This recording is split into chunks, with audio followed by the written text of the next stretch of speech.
សូមគោរពជំរាបសួរនិងស្វាគមន៍បងប្អូនសាជាថ្មីមកកាន់ការវិភាគហាងឆេងមាសអន្តរជាតិសម្រាប់ថ្ងៃទី22ខែមិថុនាឆ្នាំ2026ចឹងហាងឆេងមាសនៅព្រឹកនេះមានការកែតម្រូវតម្លៃខ្លះៗមកលើតំបន់$4190ក្នុងមួយអោនស្មើប្រហែលនឹងតម្លៃហាងឆេងមាសខ្មែរយើងគឺ$5048នៅក្នុងមួយតម្លឹងឬក៏$504នៅក្នុងមួយជីចឹងហាងឆេងមាសកាលពីសប្តាហ៍មុនមានការធ្លាក់ថ្លៃចុះមកវិញបន្តិចក្រោយពេលដែលធនាគារកណ្ដាលអាមេរិកបានរក្សាអត្រាការប្រាក់ដើម្បីដំឡើងនៅចុងឆ្នាំ2026នេះបូករួមជាមួយនឹងកិច្ចព្រមព្រៀងរវាងអាមេរិកជាមួយអ៊ីរ៉ង់មិនទាន់បិទបញ្ចប់ជាសាពោអញ្ចឹងតម្លៃហាងឆេងប្រេងក៏មានការហក់ឡើងវិញខ្លះបានជទាញតម្លៃហាងឆេងមាសឲ្យមានការធ្លាក់ចុះបាទឥឡូវយើងចូលមកដល់ការវិភាគបច្ចេកទេសរបស់យើងសម្រាប់ជួញដូរក្នុងថ្ងៃនេះអញ្ចឹងហាងឆេងមាសយើងសរុបមកវិញគឺនៅតែបន្តរក្សា down trend ឬក៏ bearish នៅឡើយទេវាថាអ្នកលក់នៅតែខ្លាំងនៅក្នុងទីផ្សារអញ្ចឹងព្រឹកនេះយើងឃើញថាមាន retracement មកលើតំបន់4200ប៉ុន្តែបច្ចុប្បន្នគឺនៅតំបន់$4190អញ្ចឹងការជួញដូរថ្ងៃនេះល្អបំផុតគឺរងចាំលក់អញ្ចឹងលក់គឺយើងរក្សាតំបន់លក់របស់យើងគឺដដែលគឺតំបន់ទី1គឺ4250មកកាន់តំបន់4260អ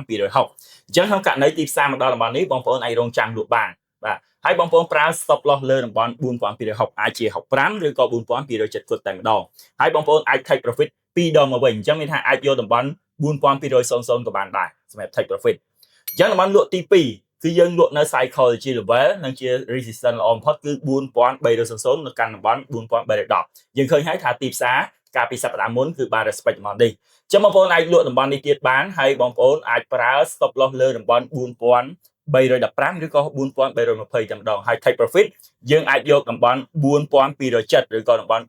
4260សម្រាប់ take profit ចឹងតំបន់លក់ចុងក្រោយរបស់យើងគឺតំបន់4360មកកាន់តំបន់4370ដែលជា resistance សំខាន់មួយបាទកាលពីសប្តាហ៍មុនអញ្ចឹងបងប្អូនលក់តំបន់នេះបងប្អូនប្រើ stop loss លើតំបន់4370អាចជា75ឬក៏80គត់តែម្ដងហើយ take profit បងប្អូនអាចប្រើនៅ take profit 4300គឺជា zone បន្ទាប់របស់យើងឯងបាទនេះគឺជាតំបន់លក់ស្របទៅតាមទំនោរក្នុងករណីដែលទីផ្សារបកឡើងមកវិញចុះក្នុងករណីទីផ្សារបន្តចុះអញ្ចឹងតំបន់ប្រឆាំងទី1របស់យើងបាទតំបន់ទិញគឺបងប្អូនអាចទិញនៅ psychology level តែម្ដងគឺ4100អញ្ចឹងសប្តាហ៍មុនថ្ងៃសុក្រគឺមាសចុះមកដល់4120ហើយឡងអញ្ចឹងក្នុងករណីដែល break តំបន់4130នេះបងប្អូនអាចទិញនៅតំបន់4100ហើយបងប្អូនប្រើ stop loss ក្រោមតំបន់4090គត់បាទសម្រាប់តំបន់ទិញទី2បងប្អូនអាចរងចាំទិញនៅតំបន់$4070មកកាន់តំបន់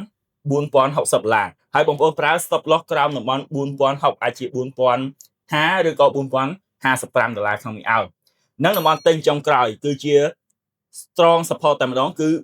4000និងតំបន់3990តំបន់4000នេះគឺជា strong psychology level ដែលអ្នក trade លើពិភពលោកគេរងចាំមើលតម្លៃនេះព្រោះវាជាតម្លៃល្អមែនតើដែលមាសបើក្នុងករណីដែលឆ្លងផុតតំបន់